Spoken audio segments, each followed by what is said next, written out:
သုံးပြုံးကြည်တာတွေသူများက iPhone ကိုင်လိုက်ကိုင်ကိုနဲ့တန်လားပေါ့နော်ခဏခဏပြောင်းကိုလိုက်ပြောင်းတန်မလားပေါ့အသုံးလို့ရင်တော့နိုင်ငံခြားမှာတထေးတွေကကြီးပက်လောက်ပဲသုံးတာဘုံတို့နိုင်ငံကတထေးလားဆင်းရဲသားလားမသိဘူးအများစုဒီတက်စခရင်နေနဲ့နောက်ဆုံးပေါ်ပုံးတွေကိုအကင်များတော့ဟာဒီအခြေခံလူဒန်းသားနဲ့တော့မဟုတ်သူတည်းနည်းနည်းလေးမြင်လာတဲ့ level ပဲတထေးတွေကတိတ်မကင်ဘူးနော်ဖုံးလဲခဏခဏမပြောင်းသူတို့တွေကအဲ့ဒါလေးတွေသိထားဆိုတော့ဘုံတော့ပတ်စံရှာပြီးရင်စုပြီးရင်ရင်းနှီးမြုပ်နေ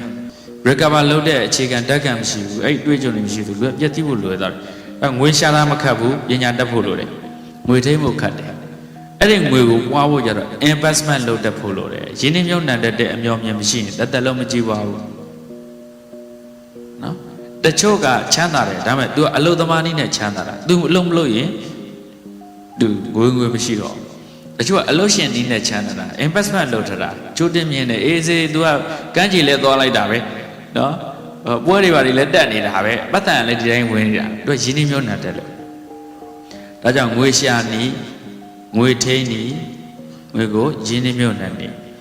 အဲ့ဒီအကုန်လုံးက character ကိုပဲ base လုပ်တယ်ကိုကျင်တရားကောင်းတာနဲ့အဲ့ဒီသုံးခုလုံးကလွဲသွားတယ်